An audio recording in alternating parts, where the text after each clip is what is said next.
Утром над рекой стелется густой туман, сквозь который едва пробиваются лучи солнца. Погода кардинально поменялась, и не только в масштабах последних суток. С этого момента практически каждый день будет начинаться и заканчиваться одинаково. Утром туман, затем ясная погода, после обеда прохладный ветер, а к вечеру штиль. Все говорит о том, что в этих краях короткого лета близится осень. Ну а наши спины после 2 суток горизонтального положения не сильно рады возобновившемуся сплаву. Зато взгляд несказанно рад ярко-синему небу с облаками, скалистым берегам с крутыми склонами и густым лесом на них, быстрому течению реки, несущей нас вдаль, да и в целом движению. Все так же по берегам часто слышится журчание небольших ручейков. Это не те притоки Чары, которые можно найти на карте. Это тающая вечная мерзлота, или как она обозначается на картах, термокарст. Она может начать протекать в самых неожиданных местах. После прохождения через грунт такая вода приобретает желтоватый оттенок. Есть небольшой риск, связанный с ее употреблением в сыром виде. Это бактерии, которые долгое время были заморожены, а теперь оттаяли и могут вызывать различные болезни. Поэтому такую воду лучше всего пить кипяченой. Притоки Чары, в которых можно было бы набирать более приемлемую для употребления воду, часто имеют весьма неудобный подход. Одни скрыты островами, и путь к ним осложнен мелкими протоками. В устье других – завалы из деревьев. Лишь изредка встречаются довольно крупные реки, к устью которых можно подойти для набора воды.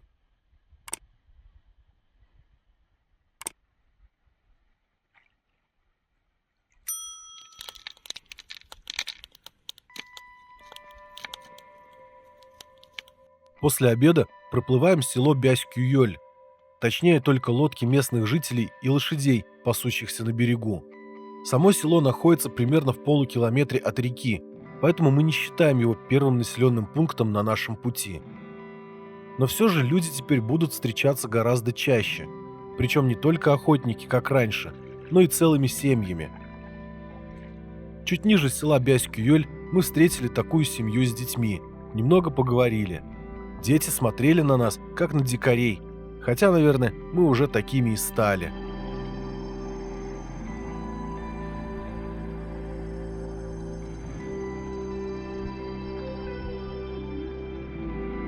Вскоре на правом берегу встретились руины корабля. Раньше на Чаре была навигация от устья до реки Жуя, того самого мутного притока, на котором добывают золото. Судоходный участок был протяженностью в 416 километров. В 90-е годы навигация постепенно исчезла, и сейчас местные жители передвигаются либо на собственных лодках, либо с соседями или родственниками.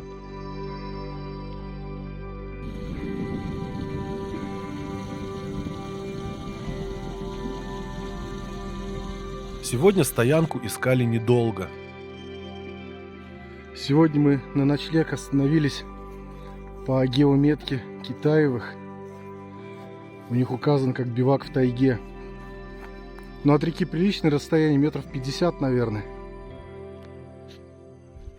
А дальше в лес уходит от стоянки тропа. Если по ней пройти, то можно выйти вот к такому таежному озеру.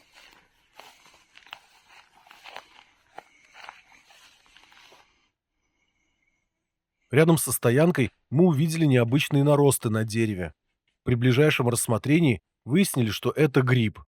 Уже дома по фотографии я определил, что это гриб-ежовик. В некоторых регионах России он занесен в Красную книгу. Поставив палатку, решили порыбачить. Ой,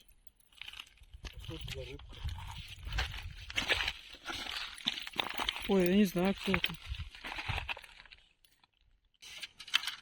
Ничего себе, он зацепился там. Ай, блин, колючий какой. Еще раз напомню, что до Чары мы практически не рыбачили, так что сильно не смейтесь. Ай, блин. Тихо. Вот так вот.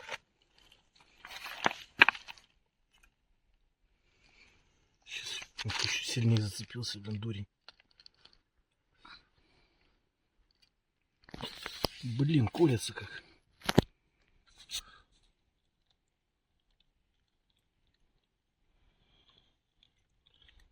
Поначалу рыба клевать не хотела, но потом я попробовал играть блесной, ускоряя и замедляя вращение катушки, и окуни стали клевать охотнее. В этот раз Тина.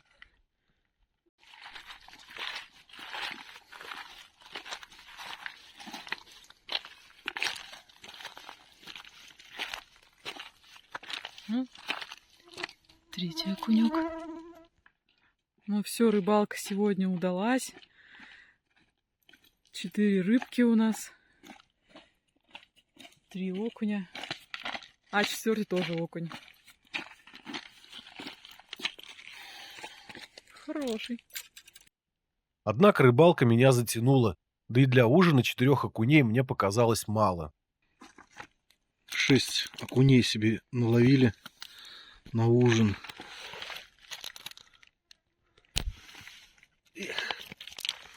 Вот это последний маленький. Сейчас пожарим. Надеюсь, нам хватит. Рыбалка отняла у нас последние силы, и костер разводить мы не стали. Жарили рыбу в палатке на горелке. Только поели и сразу улеглись спать. Видимо, организм после долгого отдыха еще не был готов к таким нагрузкам.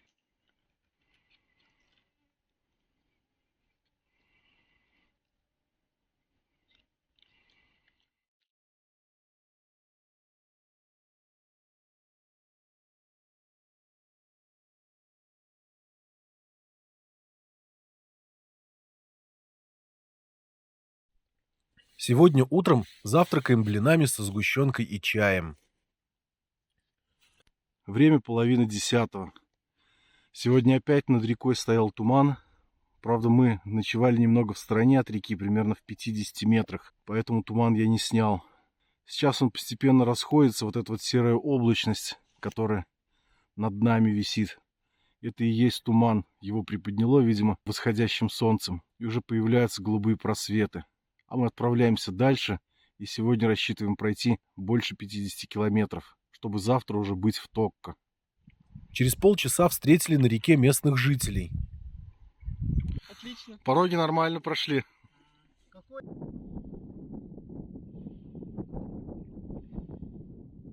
К сожалению, снять разговор с ними не получилось.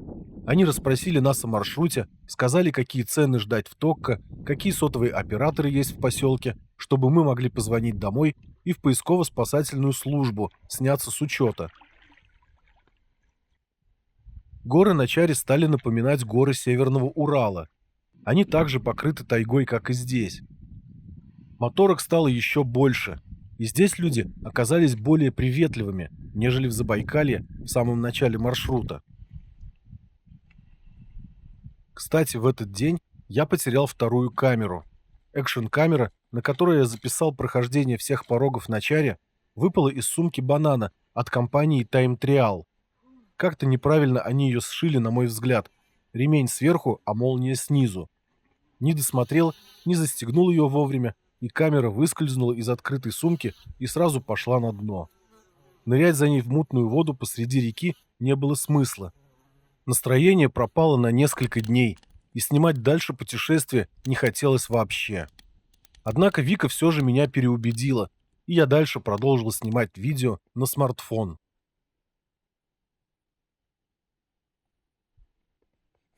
Вечером мы снова в поисках стоянки. Вышли вот на таком берегу, потому что увидели чуть подальше ручей. И вот Ваня пошел обновить запасы воды. Че, желтенькая? Какая желтенькая. Ничего себе. Стал набирать. Просто показать придется. С водой не повезло, но зато мимо проплывала шишка кедровая. И вот мы сейчас стоим, чистим, потом будем есть. Хоть в Сибири кедровых орешков поедим.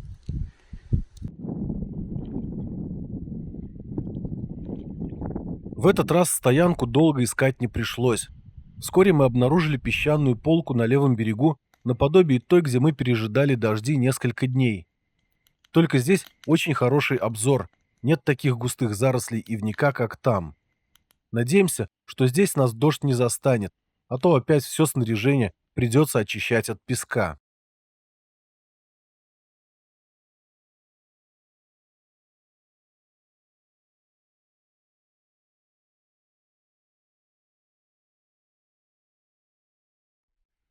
Сегодня, как уже несколько дней подряд, на реке туман с утра. Правда, он немножко уже отступил, и уже видно противоположный берег. А ночью уровень воды немножко поднялся. Здесь вот был небольшой галечный пляжик, длиной, наверное, шириной точнее, несколько метров. Видимо, где-то в верховьях прошли дожди, хорошенькие такие, и уровень воды в Чаре поднялся немного. Это, наверное, первый раз за все время. По крайней мере, мы такое наблюдаем первый раз. Как и в предыдущие дни, утренний туман постепенно поднимается все выше над рекой. В какой-то момент он рассеялся, и нашему взору предстала солнечная гала, довольно редкое для лета явление. Чаще гала можно наблюдать зимой в морозную погоду.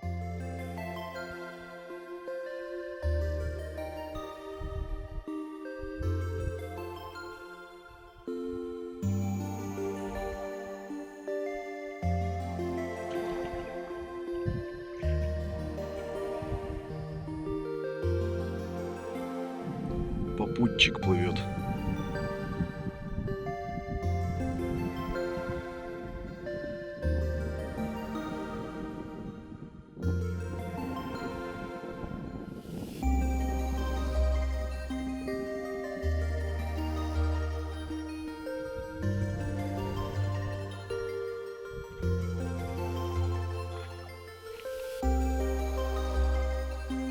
На повороте показался поселок Токка с вышками телефонной связи. У нас МТС для таких случаев включили. Сейчас ждем уже сообщений. А приплывем, будем звонить домой. В село Токка мы приплыли в час дня. Я пошел в магазин, а Вика осталась на берегу, сторожить катамаран и звонить домой. Магазинов в Токка несколько, но на мое удивление, все они закрываются в обеденный перерыв в одно и то же время. С часу до двух тут ничего не купить. Пришлось возвращаться к реке и ждать, когда закончится перерыв. Само село мне понравилось. Довольно чистое, хотя кое-где мусор все же встречается. Живет тут примерно 1000 человек. В основном это якуты и венки и совсем немного русских.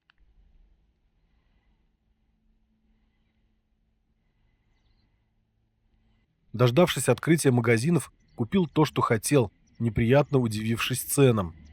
Ваня сходил в магазин в Токко, докупил кое-какие продукты. Порошок, коробочка, 160 рублей. Салфетки влажные, 180. В красно-белом кириешки по 10 рублей продаются. Здесь 35 стоит. Карамельки, 450 рублей килограмм. Блин, золотые. Майонез, маленькая пачка, 200 грамм, 90 рублей. Бумага туалетная, 48 рублей рулон. Все, мы потратили все деньги, похоже, тут, да? 2000 потратил, ничего не купил. На маленький пакет. Пообедали прямо на берегу и отправились дальше.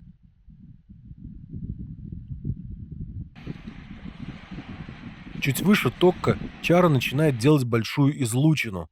В самой северной ее части река ударяется в обрывистый левый берег, состоящий из кирпичного цвета осыпающейся породы.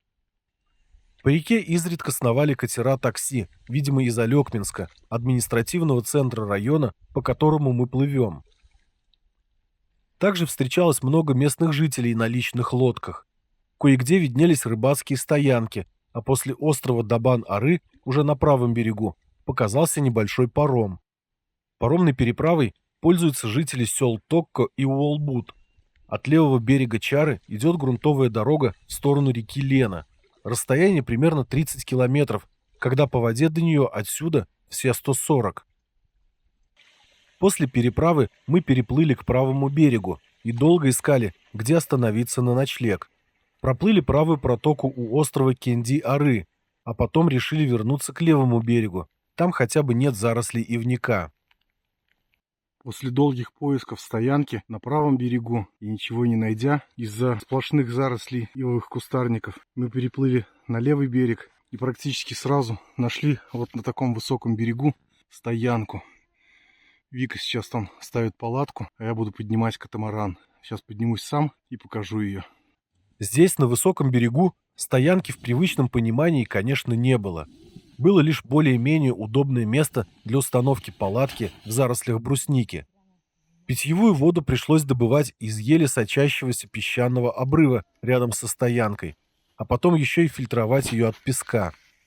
Сегодня очень сильно устали, так что было не до сбора ягод. Поужинали и сразу завалились спать. Ночью зарядил сильный дождь и лил почти до самого утра.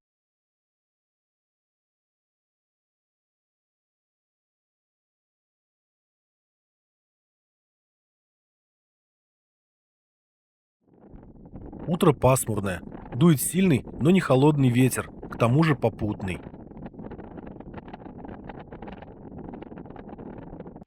Набранной вчера воды хватило только на приготовление еды.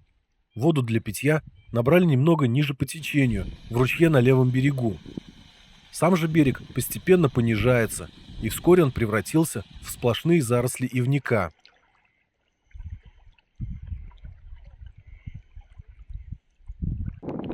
Еще вчера мы начали замечать, что некоторые же деревья начали желтеть. Видимо, осень уже наступает в этих краях.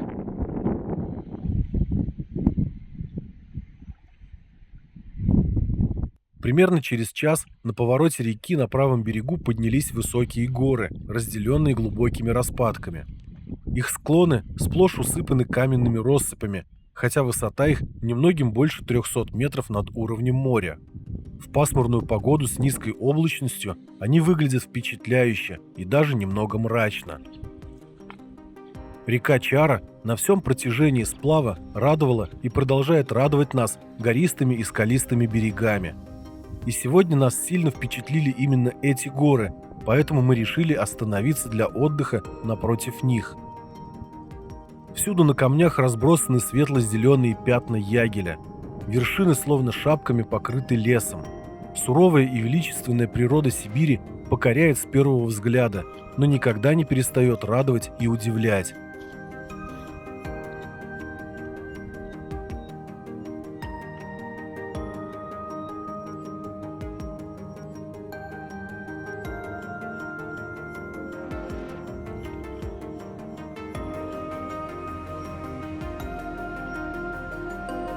Вскоре правый берег начинает плавно понижаться, а на смену ему поднимается левый. Напротив него в Чару впадает река Токка, один из самых крупных ее притоков. У нас были некоторые надежды на эту реку, поэтому, обогнув остров в ее устье, мы причалили на правом берегу. Мы приплыли в устье реки Токка, вот этот вот остров в ее устье зелененький, а там она справа впадает в Чару. Думали остановиться здесь на ночлег, чтобы постираться, помыться, но пока что сомневаемся в этом. Во-первых, берег не очень гостеприимный, кругом завалы и лужи стоят. Здесь буквально 2 шага стоит сделать в лес, и будет лужа. А во-вторых, непогода, моросит дождь, пасмурно, так что и мыться, и стираться как-то не очень комфортно, думаю, будет. Но сейчас посмотрим и примем решение окончательное. Пока, наверное, пообедаем здесь. В отличие от Чары, вода в реке Токка прозрачна и чиста. При их слиянии виден контраст темной воды Токка и мутной воды в Чаре. Причем прозрачная полоса еще многие километры тянется вдоль правого берега. Если остановиться на ночлег немного ниже на этом же берегу, искать воду для питья не придется. Поэтому мы отправились дальше, и после непродолжительных поисков стоянка была найдена. После обеда у нас зарядил дождь промозглый, который не прекращается до сих пор. Время уже 9 час вечера. Мы поплыли от реки Токка вниз по течению и решили пройти столько, сколько пройдем, до того, как найдем подходящую стоянку. Уже когда подходили сюда, вот именно к этой стоянке, здесь уже позже мы обнаружили, что раньше люди останавливались. Вот. На подходе к ней нам встретились два якута, местных жителей из Токка. Они сами подъехали к нам, когда мы уже выходили на берег. Поговорили с ними, спросили про погоду. Они нас не очень обрадовали, сказали, что дождь будет еще примерно с неделю идти. Вот приглашали в избу чуть пониже, несколькими километрами, тоже по правому берегу. Сказали, что сами туда едут. Мы думали, но в итоге решили остановиться все-таки здесь. Тем более, что они сказали, помимо них там будет какой-то охранник на этой базе, на охотничьей в избе. И как бы нам не очень хочется стеснять людей и стеснять самих себя, наверное, в первую очередь. Потом здесь мы растянули тент. Сейчас покажу немножко. Растянули тент, поставили палатку. Катамаран, как всегда, затащили на высокий берег. И попытались даже развести костер. Пока разводили костер, Вика поранила палец. Ну, достаточно так серьезно. Забинтовали ей, поставили давящую повязку. Завтра утром будем смотреть и думать, как нам быть дальше. Во-первых, дождь идет, а мы все промокли. Возможно, мы завтра послушаемся, потому что костер, хоть и дрова мокрые были, но мы смогли развести. А во-вторых, посмотрим на Викину рану, как она будет себя вести утром. Если что, может быть, останемся здесь, чтобы она немножко подзажила. Вот. А если что-то вообще серьезное, то, возможно, даже придется свернуть маршрут, но это уже прям крайний случай будет.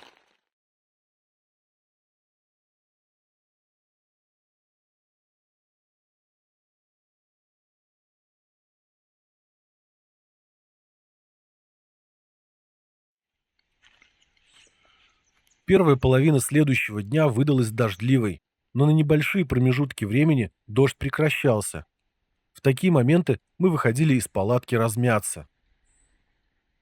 Во второй половине дня погода внезапно начала улучшаться, и первым делом я побежал стирать вещи, коих у нас уже накопилось порядочно. Стирал долго, вода очень холодная, поэтому приходилось часто отогревать руки. От стоянки в лес уходила тропа. Пройдя по ней, обнаружили заросли брусники и следы медведя в ней. Собрали немного ягоды, перетерли с сахаром и съели. Ближе к вечеру через облака стало проглядывать солнце. Погода заметно улучшилась, немного потеплело, и мы даже кое-как помылись.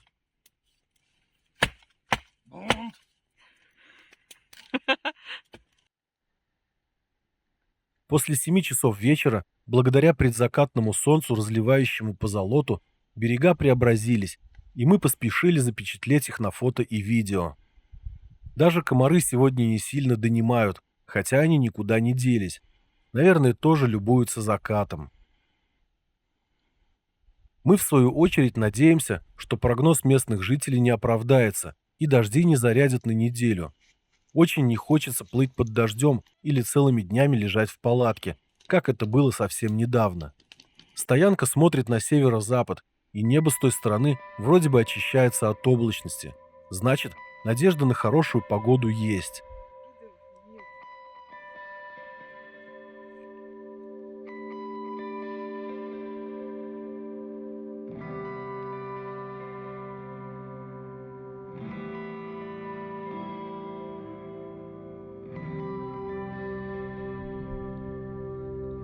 Утром над рекой стелется уже привычный нам туман. Но самое главное, небо очистилось от туч. Уровень воды в Чаре заметно поднялся.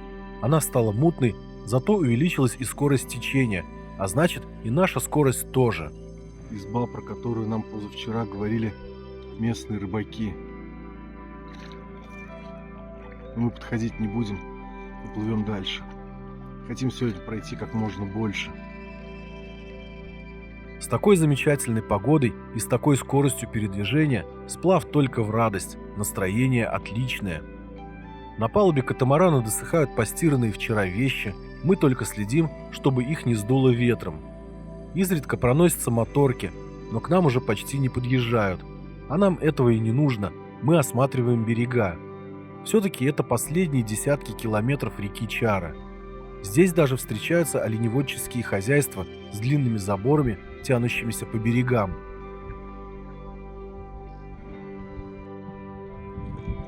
Из-за подъема воды река кажется шире. Вода уже подобралась к зарослям ивника. Многие удобные выходы затоплены, появились свежие осыпи.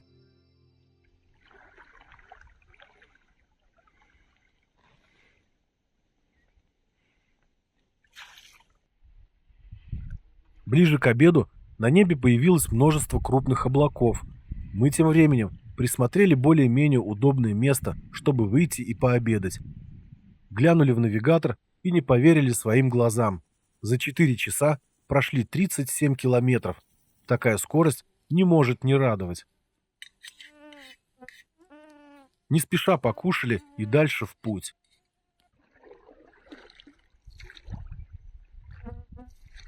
Впереди последний поворот на реке Чара. До устья остается около 15 километров, и они, скорее всего, пролетят очень быстро. Хочется провести на Чаре еще одну ночь, так сказать, попрощаться, поэтому начали искать подходящее для ночлега место. В конце поворота в русле Чара находятся острова Урюнг-Кумах, за которыми такое место и нашлось. От островов уже виден противоположный берег Алекмы. Нам показалось, что в течение дня, пока мы плыли, уровень воды еще поднялся, причем достаточно сильно. Утром еще ивняк был над водой, а сейчас уже половина кустов в воде. Выходы на берег все залиты, чего я, собственно, и боялся еще с самого утра. Но вот мы нашли одно место. Тут похоже на то, что косили траву или обкашивали для каких-то целей. Но выход был удобный, поэтому мы причалили здесь. На данный момент прошли уже 60 километров. Это даже больше, чем мы рассчитывали сегодня. Хотя время еще 17 часов 20 минут. Я только что проходил туда подальше, в лес. Там более-менее ровные места, можно палатку поставить. И даже есть заброшенный автобус. Такой заброшенный газик. Возможно, стоит здесь очень давно. Наверное, приехал сюда по автозимнику. Либо, может, еще в советские времена какая-нибудь дорога была.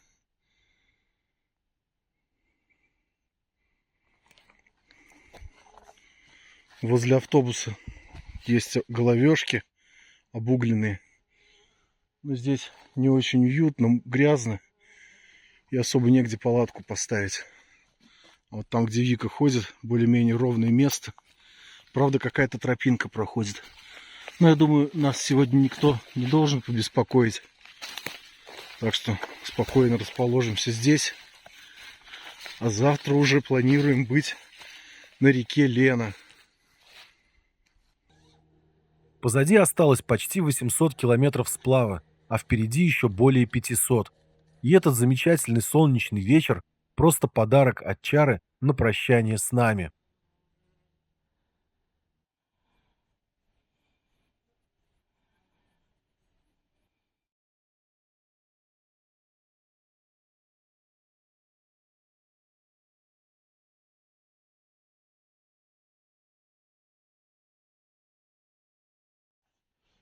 Проснувшись утром и выглянув из палатки, решили, что погода снова испортилась.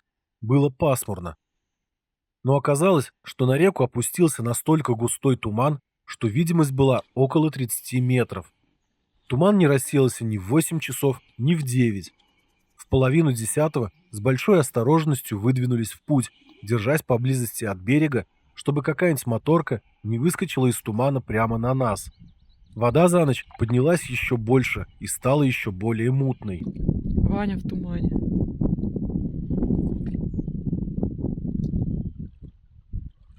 Странно, время уже почти 10, а утренний туман все еще не хочет рассеиваться. Около 10 часов утра вдали показалась полоса еще более густого тумана. Это самое настоящее облако лежало на Алекме. Но, к счастью, яркое теплое солнце быстро разогнало туман, и нашему взору предстал высокий скалистый правый берег этой крупной сибирской реки. В месте впадения Чары в Алекму в советские годы стояла деревушка Усть-Чара. Уже давно она считается заброшенной, но сейчас видны довольно свежие домики. Возможно, это чьи-то дачи или очередная база отдыха. Мы выходить здесь не стали.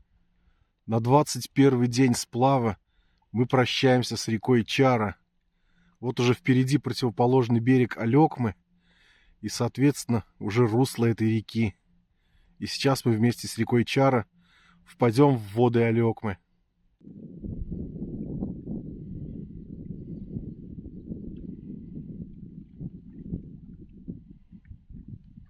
На Алекме тоже высокий уровень воды. Сказываются недавние затяжные дожди. Причем, судя по огромному количеству лесного мусора в реке, вода в Алекме поднялась сильнее, чем на Чаре.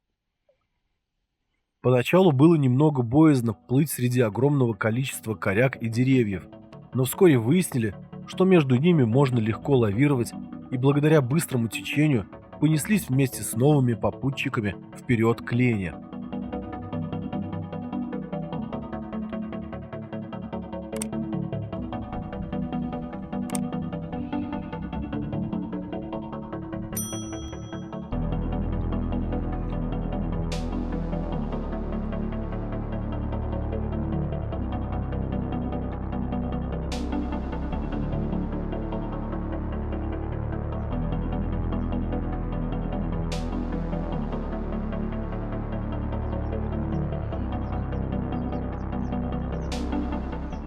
Впереди место впадения Алекмы в Лену.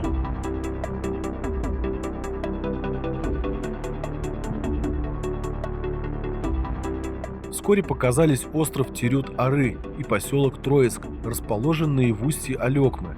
Плывем очень быстро.